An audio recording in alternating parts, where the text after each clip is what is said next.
నమస్తే, KTV news కి స్వాగతం. నా పేరు యశ్వంత్. ముందుగా హెడ్లైన్ చూద్దాం.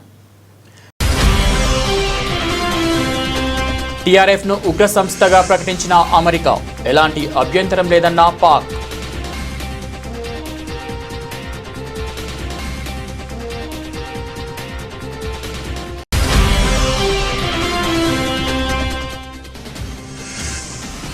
హమాస్ కథ ముగిలించాల్సిందే, ఇజ్రాయెల్కు ట్రంప్ కీలక సూచన.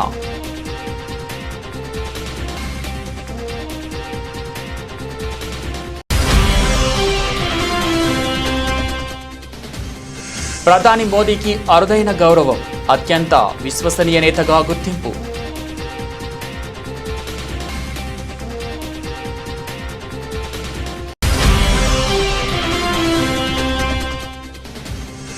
బీజేపీకి కాంగ్రెస్ కి మధ్యలో ఉన్న ఈ లోపాయకారి ఒప్పందమేంటి ప్రశ్నించిన కేటీఆర్.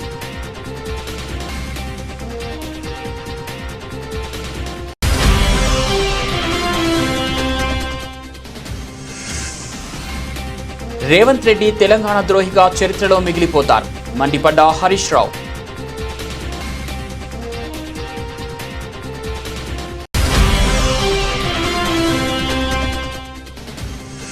మాజీ మంత్రి పెద్దిరెడ్డి రామచంద్రారెడ్డి గన్మెన్ కాళేశ తొలగింపుపై ఆగ్రహం వ్యక్తం చేసిన భూమన.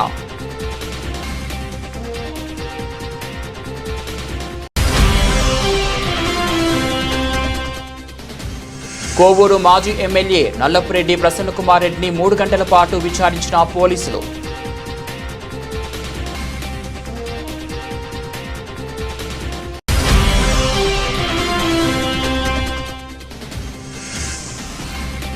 రంగారెడ్డి జిల్లా కొత్తూరు దగ్గర బీజేపీ రాష్ట్ర అధ్యక్షుడు రామచంద్రరావుకు ఘన స్వాగతం పలికిన పార్టీ నాయకులు.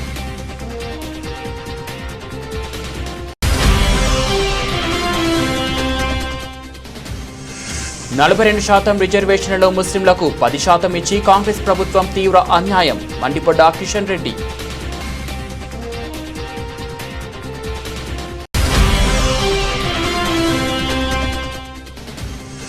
చంద్రబాబు తప్పుడు వాగ్దానాలిచ్చి ఇప్పుడు తప్పించుకోవాలని చూస్తున్నాడు ఆరోపించిన వైఎస్ఆర్సీపీ అధికార ప్రతినిధి ఆర్కే రోజా.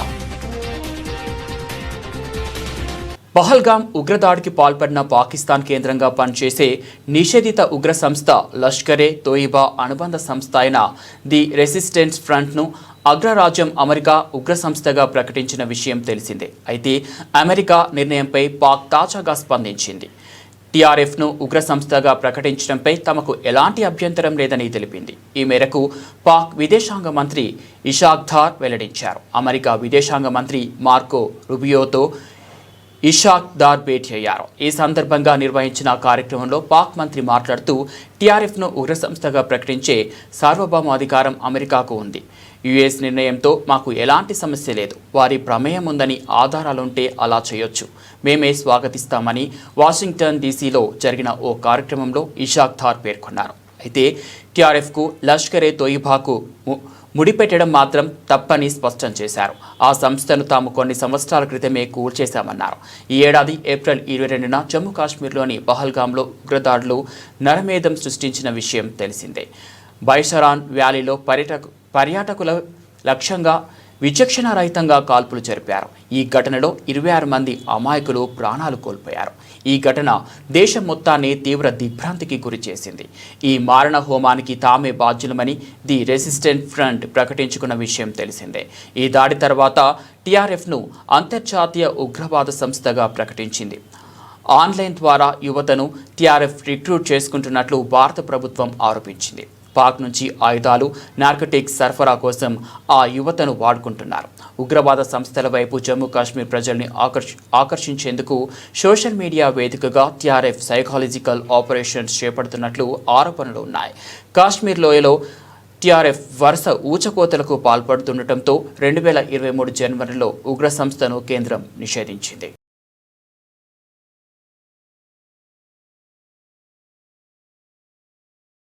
కాల్పుల విరమణ ప్రతిపాదనను హమాస్ తిరస్కరించడంపై అమెరికా అధ్యక్షుడు డొనాల్డ్ ట్రంప్ తీవ్రస్థాయిలో స్పందించారు. అమెరికాకు ఉగ్రవాద సంస్థ హమాస్పై విరుచుకుపడ్డారు. హమాస్కు శాంతి నెలకొల్పడంపై ఆసక్తి లేదని వ్యాఖ్యానించారు. ఇక హమాస్ కథ ముగించాల్సిందేనని పేర్కొన్నారు. గాజాలో దాడులు తీవ్రతరం చేయాలంటూ ఇజ్రాయెల్కు అధ్యక్షుడు సూచించారు. స్కాట్లాండ్ పర్యటనకు వెళ్లే ముందు ట్రంప్ మాట్లాడుతూ హమాస్కు ఎటువంటి డీల్ చేసుకునేందుకు ఇష్టం లేదు, వాళ్లకు శాంతి నెలకొల్పడంపై ఆసక్తి లేదు, వాళ్ళు చావాలని కోరుకుంటున్నట్లు ఉంది, ఇది చాలా దారుణం, ఇక దాని కథ ముగించాల్సిందే, గాజాలో మొదలుపెట్టిన పనిని పూర్తి చేయాలి, ప్రక్షాళన చేయండి, దాడులను ఉధృతం చేయండి అంటూ ఇజ్రాయెల్కు ట్రంప్ సూచించారు. కాగా మధ్యప్రాచ్యంలో శాంతి చర్చలకు ప్రాతినిధ్యం వహిస్తున్న అమెరికా ప్రతినిధి స్టీవ్ విల్కాస్ హమాస్తో చర్చల నుంచి తప్పుకున్నట్లు ప్రకటించారు. ఈ విషయంలో తమ వ్యూహాన్ని సమీక్షించుకునేందుకు ఈ నిర్ణయం తీసుకుంటున్నట్లు తెలిపారు. చర్చల్లో ప్రతిష్టంభనకు హమాస్దే బాధ్యత అని స్పష్టం చేశారు. ఇక హమాస్ చెరలో బందీలను విడిపించేందుకు ప్రత్యామ్నాయ మార్గాలను అన్వేషిస్తున్నట్లు ఇజ్రాయెల్ ప్రధాని బెంజమిన్ నెతన్యాహు తెలిపారు. ప్రధానమంత్రి నరేంద్ర మోడీకి అరుదైన గుర్తింపు లభించింది. ప్రపంచంలోనే అత్యంత విశ్వసనీయ నేతగా నిలిచారు. ఈ విషయాన్ని బీజేపీ నేత అమిత్ మాలవియా ఎక్స్ వేదికగా వెల్లడించారు. మార్నింగ్ కన్సల్ట్ సంస్థ గ్లోబల్ లీడర్ సర్వే నిర్వహించింది. ఈ సర్వేలో భారతీయులతో పాటు ప్రపంచవ్యాప్తంగా మిలియన్ల మంది విశ్వసించే నేతగా ప్రధాని మోదీ మొదటి స్థానంలో నిలిచారు. దాదాపు 75% మంది మద్దతుతో అత్యంత విశ్వసనీయ నేతగా కలిగిన నాయకుడిగా మోదీ ప్రపంచ జాబితాలో అగ్రస్థానంలో నిలిచారు. ఇక ఈ జాబితాలో దక్షిణ కొరియాకు చెందిన లీ జే మ్యూంగ్ 59% మంది మద్దతుతో రెండో స్థానంలో ఉన్నారు. ఆ తర్వాత అర్జెంటీనా అధ్యక్షుడు జేవియర్ మిలే, కెనడా ప్రధాని మార్క్ కార్నీ 56% తర్వాతి స్థానంలో నిలిచారు. ఇక అమెరికా అధ్యక్షుడు డొనాల్డ్ ట్రంప్ 44%తో 8వ స్థానంలో ఉన్నారు.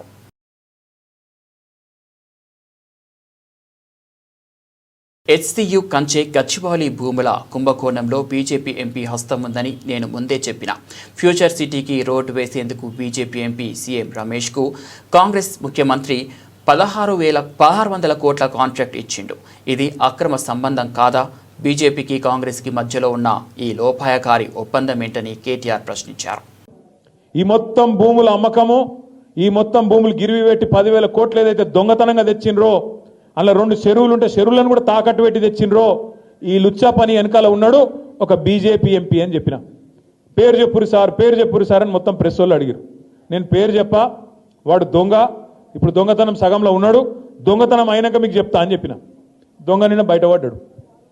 సీఎం రమేష్ అనే ఒక బీజేపీ ఎంపీ, ఆయనకు నిన్న ఈ ముఖ్యమంత్రి రేవంత్ రెడ్డి గారు ఆ లుచ్చా పనిలో కంచె గచ్చిబౌలి భూములను తాకట్టు పెట్టే లుచ్చా పనిలో సహకరించినందుకు ఆయనకు నిన్న 1665 కోట్ల కాంట్రాక్టు ఫ్యూచర్ సిటీ అట. ఎవరి ఫ్యూచర్ కోసమో నాకైతే తెలియదు. ఫ్యూచర్ సిటీ అట. ఆ ఫ్యూచర్ సిటీకి రోడ్ వేస్తున్నట. ఆ రోడ్డు 1665 కోట్ల రూపాయలతో వేస్తున్నట. దానికోసం బీజేపీ ఎంపీకి కాంగ్రెస్ ముఖ్యమంత్రి గారు మరి అవార్డు చేసిండ్రు, ఆయనకి ఇచ్చిండు కాంట్రాక్ట్. నేను అడుగుతున్నా, ఇది అక్రమ సంబంధం కాదా? కాంగ్రెస్ ప్రభుత్వంలో రాహుల్ గాంధీ గారు కళ్ళు మూసుకున్నావా పండుకున్నావా? 1665 కోట్ల కాంట్రాక్టు ఒక బీజేపీ ఎంపీ, ఆంధ్ర ప్రాంతానికి సంబంధించిన ఎంపీకి వస్తుంటే నువ్వెందుకు స్పందిస్తలేవు? బీజేపీ ఎందుకు స్పందిస్తలేదు? మీ ఇద్దరి మధ్యన ఉన్న లోతైన అండర్స్టాండింగ్ ఏంటి? తెలంగాణ ద్రోహుల లిస్టు రాస్తే మొదటి పేరు చంద్రబాబు నాయుడుది ఉంటే రెండో పేరు రేవంత్ రెడ్డిది ఉంటుంది. రేవంత్ రెడ్డి తెలంగాణ ద్రోహిగా చరిత్రలో మిగిలిపోతాడు. తెలంగాణ ఉద్యమ సమయంలో ఉద్యమకారులపైకి రేవంత్ రెడ్డి రైఫిల్స్ తీసుకొని వెళ్లిన ద్రోహి అని హరీష్ రావు మండిపడ్డారు. ఉద్యమ కాలంలో ఉద్యమకారుల మీద తుపాకులు ఎక్కుపెట్టి రైఫిల్ రెడ్డిగా పేరొందినాడు. ఇవాళ రేవంత్ రెడ్డి ఎన్ని నాటకాలు ఆడినా చరిత్రలో మాత్రం ఆయన తెలంగాణ ద్రోహిగానే మిగిలిపోతాడు. తెలంగాణ ద్రోహుల చరిత్ర ఒక లిస్ట్ అంటూ రాస్తే మొదటి పేరు చంద్రబాబు నాయుడు ఉంటే రెండవ పేరు రేవంత్ రెడ్డి పేరు ఉంటుంది. ఎందుకంటే అది ఎన్నిటికీ తుడిచిపెట్టుకోపోలేదు. కానీ రేవంత్ రెడ్డి గారి మధ్యకాలంలో ఏం చేస్తుందంటే ఈ ఉద్యమాన్ని, మన ఉద్యమ చరిత్రను చిన్నగా చేయాలను, మన కేసీఆర్ ఆనవాళ్లు లేకుండా చేయడం అంటే తెలంగాణ పోరాటాన్ని తక్కువ చేయడం, ఉద్యమ జ్ఞాపకాలను తొలగించే ప్రయత్నానికి రేవంత్ రెడ్డి గారు. 2 నెలల క్రితం మాజీ మంత్రి పెద్దిరెడ్డి రామచంద్రారెడ్డికి చెయ్యి కూడా ఫ్రాక్చర్ కూడా అయింది. ఆయన అనుకుంటే 10 మంది సహాయకులను పెట్టుకునేవారు. జైలు పరిసర ప్రాంతాల్లో ఇతరులను ఎవరిని అనుమతించారు. చెయ్యి గాయం కారణంగా ఔదార్యపూరితమైన సహాయం చేశాడు గన్మెన్ కాళేశ. అనేక మంది ఏఆర్ కానిస్టేబుల్స్, హోంగార్డ్స్ పనిచేస్తున్నారు. ఎస్పీ కార్యాలయాల్లో అనధికారికంగా ఎంతోమంది కానిస్టేబుల్స్ పనిచేస్తున్నారు. ఎస్పీ కార్యాలయాల్లో బంగళాలో 10 మందికి పైగా అనధికారికంగా పనిచేస్తున్నారు. తప్పు చేసిన వారిని క్షమించను అని చెప్పిన ఎస్పీ, మీరు ఆదర్శంగా నిలవాలి. అనధికారికంగా ఏఆర్ కానిస్టేబుల్తో మీ బంగళా కార్యాలయాల్లో పనిచేస్తున్నారు. 26 జిల్లాలో ఎస్పీ కార్యాలయాల్లో బంగళాలో పనిచేస్తున్నారు. 4 గన్మెన్లు ఇంట్లో పనిచేసేవారు. తోటమాలను మీ బంగళాలో పనిచేస్తున్నారు. చిత్తూరు జిల్లా ఎస్పీ మణికంఠ దగ్గర 2 కానిస్టేబుల్స్ వంట, కార్పెంటర్ పని, 4 కానిస్టేబుల్ ఇంట్లో పనిచేస్తున్నారు. 6 మంది తోటమాలీలు రైల్వే డిఎస్పీలుగా పనిచేస్తున్న ఎస్పీ మణికంఠ భార్యకి 2 కానిస్టేబుల్ గన్మెన్లుగా పనిచేస్తున్నారు. ఆత్మ న్యూతనతో భావంతో పనిచేయండి. వెంటనే గన్మెన్లను, వంట మనుషులు, కార్పెంటర్ పనులు చేస్తున్న వారు, హోంగార్డులను వెంటనే తొలగించి ఆదర్శంగా నిలవండి. కాళేశ సస్పెండ్ కరెక్ట్ అయినప్పుడు మీ పని మీరే చేసుకుంటున్నట్లు వంట పని చేస్తున్నట్లు ఫోటోలు బయటకు వస్తే రాష్ట్రంలో ఆదర్శంగా నిలుస్తారు. నాకు ఏ ఒక్క కానిస్టేబుల్ బ్రిటిష్ సాంప్రదాయం కొనసాగించడం అనాచారం అని ఆదర్శంగా నిలవండి. మణికంఠ ప్రభు భక్తి ఉంటే కార్యకర్తలకు ఉండాలి. ప్రభుత్వానికి లొంగి ఉండాల్సిన పని లేదు. రాష్ట్రంలో ఉన్న ఏఆర్ కానిస్టేబుల్స్, హోంగార్డులు అందరూ ఎదురు చూస్తున్నారని వైఎస్ఆర్ కాంగ్రెస్ పార్టీ రాష్ట్ర అధికార ప్రతినిధి భూమన కరుణాకర్ రెడ్డి అన్నారు. 2 రోజుల క్రితం సీనియర్ రాజకీయ నాయకులైనటువంటి పెద్దిరెడ్డి రామచంద్రారెడ్డి గారు తన కుమారుడు మిథున్ రెడ్డి రాజమండ్రి జైల్లో ఉన్న సందర్భంలో తనని కలవటానికి వెళ్తున్నప్పుడు 74 ఏండ్లకు పైగా వయసున్నటువంటి సీనియర్ సిటిజన్, అందులోనూ కూడా తనకు ఒక 2 నెలల ముందు చెయ్యి కూడా ఫ్రాక్చర్ అవ్వటం జరిగింది. ఆ జైలు ప్రాంగణానికి వెళ్ళటానికి ఇతరులకు అవకాశం లేని పరిస్థితులలో తనకు గన్మెన్గా ఉన్నటువంటి కాళేశ ఆ దిండు, ఇంకొక వస్తువు ఏదో మోస్తున్నందుకు చిత్తూరు ఎస్పీ ఆ కాళేశను సస్పెండ్ చేసినట్టుగా పత్రికల ద్వారా మనకందరికీ కూడా తెలియవస్తుంది. రామచంద్రారెడ్డి గారు తను అనుకుంటే 10 మంది సహాయకుల్ని పెట్టుకోగలిగేటువంటి వ్యక్తి ఆయన. అంటే ఆ సహాయకులను జైలు ప్రాంగణం వరకు వెళ్ళేటువంటి అవకాశం లేదు. దానికి తోడు ఆయన చెయ్యి ఫ్రాక్చర్ అయినటువంటి కారణంగా, అవి పట్టుకోవటానికి వీలు లేని కారణంగా ఆ కాళేశ అన్నటువంటి గన్మెన్ చేసినటువంటి ఔదార్యపూరితమైన మానవ సహాయాన్ని ఎస్పీ మణికంఠ గారు ఏమాత్రము సహించలేకపోయినట్టుగా ఉన్నది. తనని 3 నెలల పాటు సస్పెండ్ చేయటం జరిగింది. ఈ సందర్భంగా చిత్తూరు ఎస్పీ చాలా మంచి విషయాలను ఈ సస్పెన్షన్ ద్వారా చర్చకు దారి తీసేటట్టు చేశారు కూడా. ఎందుకంటే నాకు రాష్ట్ర వ్యాప్తంగా అనేక మంది కానిస్టేబుళ్ల నుంచి వస్తున్నటువంటి మాటలు, మొత్తం రాష్ట్రంలో ఉన్నటువంటి అన్ని ఎస్పీ కార్యాలయాలలో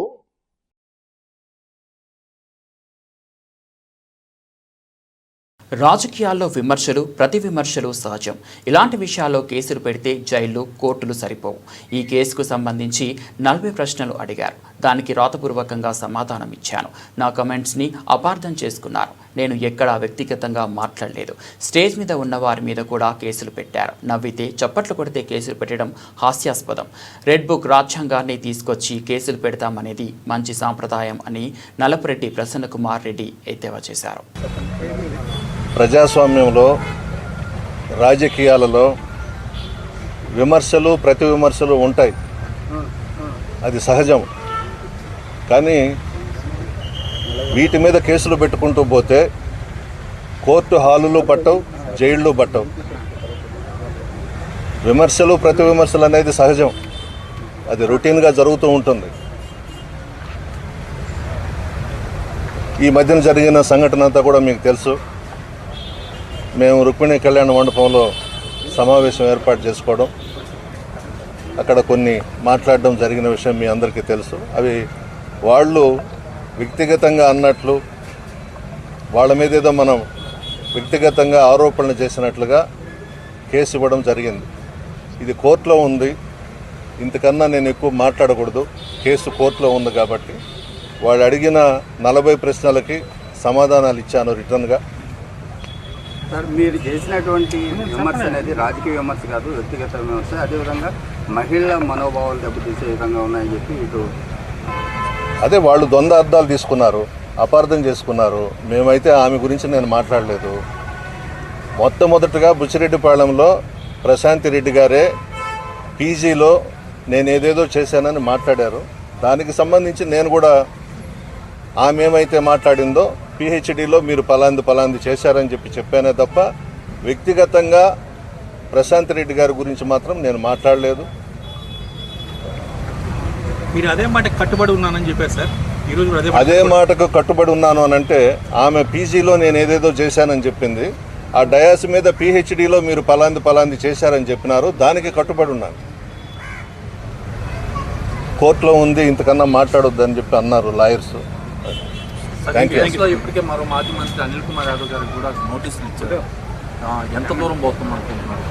ఏం లేదు, వాళ్ళను కూడా 5 డయాస్ మీద ఉండి నవ్వినారనో చప్పట్లు కొట్టారనో పెట్టినట్టున్నారు. ఇది హాస్యాస్పదం. ఈ మధ్యనే తెలంగాణ హైకోర్టు, విజయవాడ హైకోర్టు కూడా ఆ లాయర్లు అక్కడ నవ్వినారనేదో కేసు వేస్తే జడ్జెస్ రంగారెడ్డి జిల్లా కొత్తూరు దగ్గర బీజేపీ రాష్ట్ర అధ్యక్షుడు రామచంద్రరావుకు పార్టీ నాయకులు ఘనస్వాగతం పలికారు. కార్గిల్ విజయ్ దివస్ సందర్భంగా షాపూర్ నగర్ క్రాస్ రోడ్ వద్ద నిర్వహించిన 5K రన్ కార్యక్రమంలో ముఖ్య అతిథిగా పాల్గొన్నారు. మహబూబ్నగర్ జిల్లాకు రంగారెడ్డి జిల్లా ఈ యొక్క ద్వారం, మహబూబ్నగర్ జిల్లాకు ద్వారమైనటువంటి యొక్క రంగారెడ్డి జిల్లా ప్రాంతంలో ఇక్కడ భారతీయ జనతా పార్టీ కార్యకర్తలు చాలా పెద్ద స్వాగతం పలికారు. అరుణ గారు, డీకే గారు, శ్రీమతి డీకే గారు, మన ఎంపీ మహబూబ్నగర్ వారికి నాకు ఇక్కడ భవ్యమైన స్వాగతం లభించింది. ఇక్కడి నుంచి మేము మళ్ళీ మహబూబ్నగర్, నారాయణపేట్, గద్వాల్, రేపు మళ్ళీ గద్వాలు, అదేవిధంగా వనపర్తి, నాగర్ కర్నూలు, అచ్చంపేట ఇవన్నీ కూడా తిరుగుకుంటూ మన హైదరాబాద్ వెళ్తాం. ఈ 2 రోజుల ప్రయాణం ఏతుందో మహబూబ్నగర్ జిల్లాలో, ఉమ్మడి జిల్లాలో ఇది కార్యకర్తలను కలవటము, మేధావులను కలవటము, భారతీయ జనతా పార్టీ బలోపేతం చేయడానికి ప్రయత్నం భాగంగా ఈ యొక్క పర్యటన ఉంటుంది. మంచి కార్యకర్తలు ఉత్సాహంగా ఉన్నారు. వాన కూడా మమ్మల్ని స్వాగతిస్తుంది. ఏదైతే మహబూబ్నగర్ జిల్లా డ్రాట్ అంటే ఎప్పుడు కూడా ఇక్కడ డ్రాట్ ఉంటుంది, ఇక్కడ వాన పడడం అనేది ఈరోజు భారతీయ జనతా పార్టీ అధ్యక్షుడిగా అదేవిధంగా ఎంపీ అన్న గారు వచ్చిన సందర్భంగా బ్రహ్మాండ వాన పడుతుంది. మహబూబ్నగర్ జిల్లాలో పర్యటన అయిన తర్వాత మళ్ళీ ఎల్లుండి మనకి ఖమ్మం, కొత్తగూడెం, మహబూబాబాద్ జిల్లాలు ఉన్నాయి.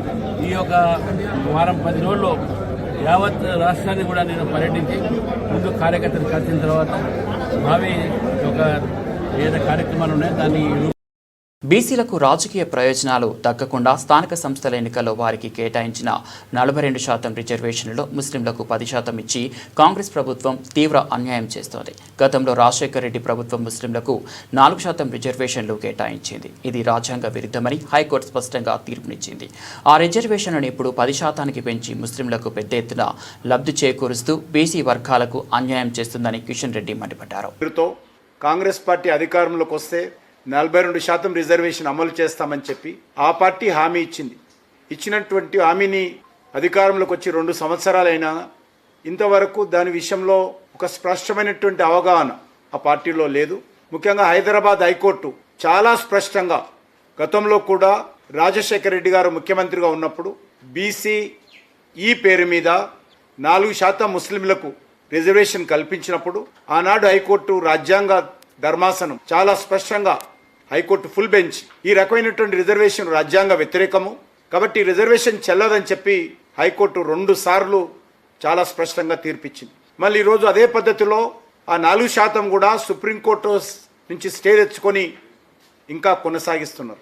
మళ్ళీ ఇప్పుడు 4% కాదని చెప్పి తగుదునమ్మా అని బీసీలకు అన్యాయం చేసే విధంగా 4%ని 10%కి పెంచి ఈరోజు 42% బీసీ రిజర్వేషన్ ఇస్తున్నామని చెప్పి బీసీలను మభ్యపెట్టే విధంగా ఈరోజు కాంగ్రెస్ పార్టీ వ్యవహారం చేస్తూ ఉంది. నిన్న మొన్న ముఖ్యమంత్రి గారు ఢిల్లీలో చంకలు కొట్టుకుంటున్నారు. రాహుల్ గాంధీ గారు బల్లలు చరుస్తూ ఉన్నారు. మీరు చంకలు కొట్టుకున్నంత మాత్రాన, బల్లలు చర్చినంత మాత్రాన ఈ రిజర్వేషన్ల ద్వారా రాజకీయపరమైనటువంటి లబ్ధి బీసీలకు. 3 సార్లు ముఖ్యమంత్రిగా పనిచేసిన నారా చంద్రబాబు నాయుడికి రాష్ట్ర బడ్జెట్ గురించి అవగాహన లేకుండా పోయిందా? చంద్రబాబు 2019లో దిగిపోయే నాటికి రాష్ట్ర ఖజానాలో 100 కోట్లు మాత్రమే ఉన్నాయి. అయినా వైఎస్ జగన్ సాకులు చెప్పకుండా హామీలను నెరవేర్చారు. కానీ చంద్రబాబు ప్రజల్ని మోసం చేయాలనే ఉద్దేశంతోనే తప్పుడు వాగ్దానాలిచ్చి ఇప్పుడు తప్పించుకోవాలని చూస్తున్నారని మాజీ మంత్రి వైఎస్ఆర్సీపీ అధికార ప్రతినిధి ఆర్కే రోజా ఆరోపించారు. రాష్ట్ర బడ్జెట్ ఎంతుంది, రాష్ట్ర అప్పు ఏంటి, రాష్ట్ర ఖజానాలో ఏముంది, మనం చెప్పింది చేయగలమా లేదా అన్న ఆలోచన ఉండాలి కదా. జగన్ చిన్నవాడైనా మొదటిసారి ముఖ్యమంత్రి అయినా ఆయన చెప్పిన ప్రతిదీ చేశాడు. ఎలా చేశాడు? ఆయనే సంపద సృష్టించుకున్నారు, ఆయనే ప్రజలకు ఇచ్చిన మాటలు నెరవేర్చుకోవాలన్న చిత్తశుద్ధిగా చేశాడు. చంద్రబాబు నాయుడు దిగిపోయే రోజుకి ఖజానాలో ఎంతుంది? 100 కోట్లు కూడా లేదు. మరి చంద్రబాబు నాయుడు లాగా అమ్మో ఏపీని అమ్మేయాలి, అమ్మో భయం వేస్తుంది, నేను చేయలేను, ఇలాంటి మాటలు ఎప్పుడైనా మాట్లాడారా? జగన్మోహన్ రెడ్డి ఎప్పుడు మాట్లాడలేదు. ఎందుకంటే మనం ఏం చేయగలమో అదే మేనిఫెస్టోలో పెట్టారు. పెట్టిన దాన్ని కరోనా వచ్చి రాష్ట్రానికి ఇన్కమ్ లేకపోయినా ఎవ్వరు జీతం ఆపలేదు, ఎవ్వరు వెల్ఫేర్ స్కీమ్ ఆపలేదు, ఏ డెవలప్మెంట్ ఆపలేదు. అది నాయకుడు అంటే. ప్రజల్ని మోసం చేయాలని కంకణం కట్టుకొని మేనిఫెస్టోలో అబద్దాలు పెట్టి ఈ రోజు పిచ్చి మాటలు మాట్లాడుతూ తప్పించుకోవాలనుకున్న చంద్రబాబు నాయుడిని, పవన్ కళ్యాణ్ ని చీటింగ్ కేసు కింద లోపల పెట్టేంత వరకు వైఎస్ఆర్సీపీ వాళ్ళందరూ కూడా పోరాడాలి. ఇప్పటికైనా ఆ కూటమి ప్రభుత్వం ఇచ్చిన వాగ్దానాలు నెరవేరిస్తే కనీసం ప్రజల్లో వాళ్ళకి కొంచెమైనా అయ్యో పాపమైన ఆలోచించే అవకాశం ఉంటుందని కూడా ఈ సందర్భంగా తెలియజేసుకుంటున్నారు. ఎందుకంటే జగన్మోహన్ రెడ్డి గారు ఉన్నప్పుడు మహిళలకి వాళ్ళ పేరు మీద ఇళ్ల పట్టాలు ఇచ్చారు. ఇక్కడ ఎన్హెచ్ మీద మీరు చూసారు, ఎంత మంచి చోట మనం ఇవ్వడం జరిగింది.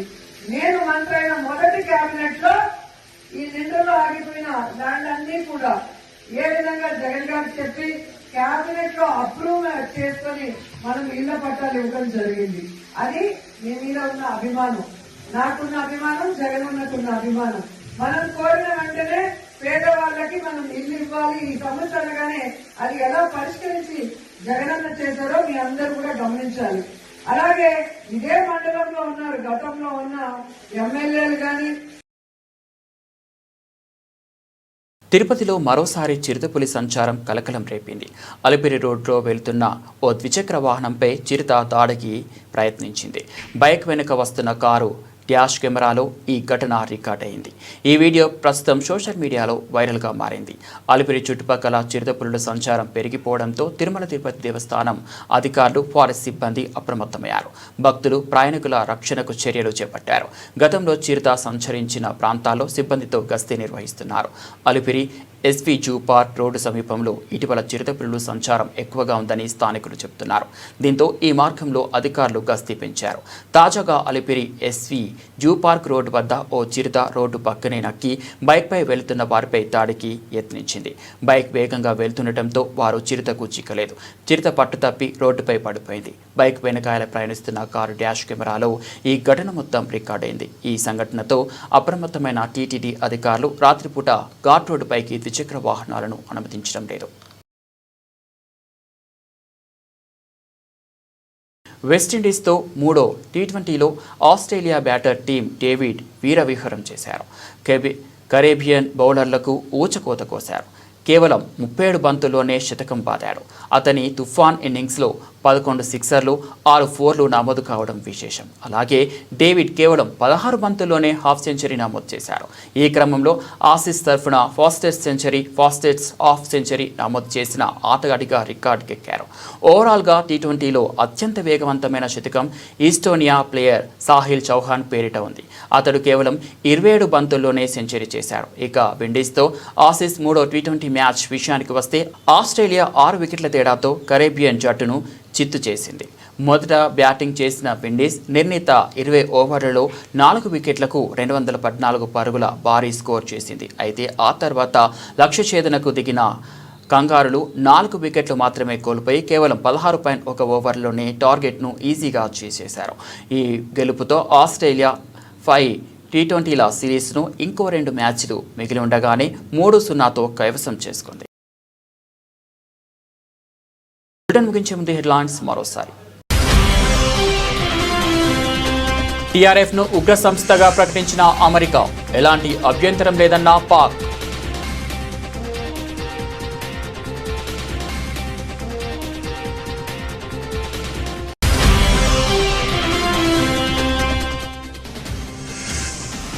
హమాస్ కథ ముగిలించాల్సిందే, ఇజ్రాయెల్కు ట్రంప్ కీలక సూచన.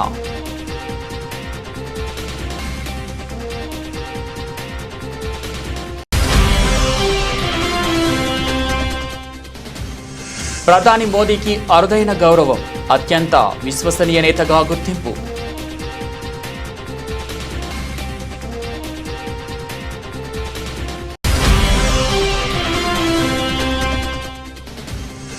బీజేపీకి కాంగ్రెస్కి మధ్యలో ఉన్న ఈ లోపాయకారి ఒప్పందమేంటి ప్రశ్నించిన కేటీఆర్.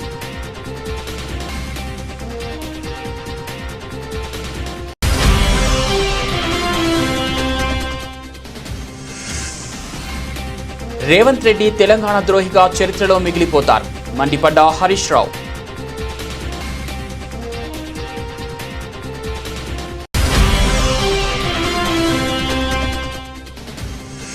మాజీ మంత్రి పెద్దిరెడ్డి రామచంద్రారెడ్డి గన్మెన్ కాళేశా తొలగింపుపై ఆగ్రహం వ్యక్తం చేసిన భూమన.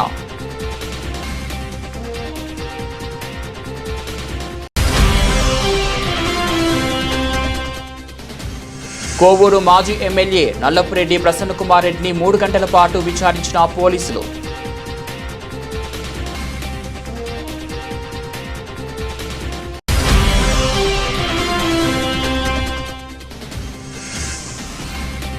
రంగారెడ్డి జిల్లా కొత్తూరు దగ్గర బీజేపీ రాష్ట్ర అధ్యక్షుడు రామచంద్రరావుకు ఘన స్వాగతం పలికిన పార్టీ నాయకులు.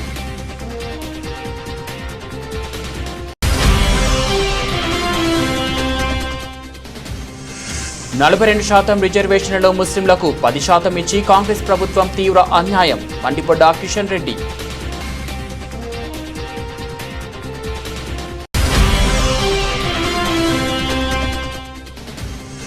చంద్రబాబు తప్పుడు వాగ్దానాలు ఇచ్చి ఇప్పుడు తప్పించుకోవాలని చూస్తున్నాడు ఆరోపించిన వైఎస్ఆర్సీపీ అధికార ప్రతినిధి ఆర్కే రోజా. ఇవి బులెటిన్ అప్డేట్స్. మరో బులెటిన్లో మళ్ళీ కలుద్దాం.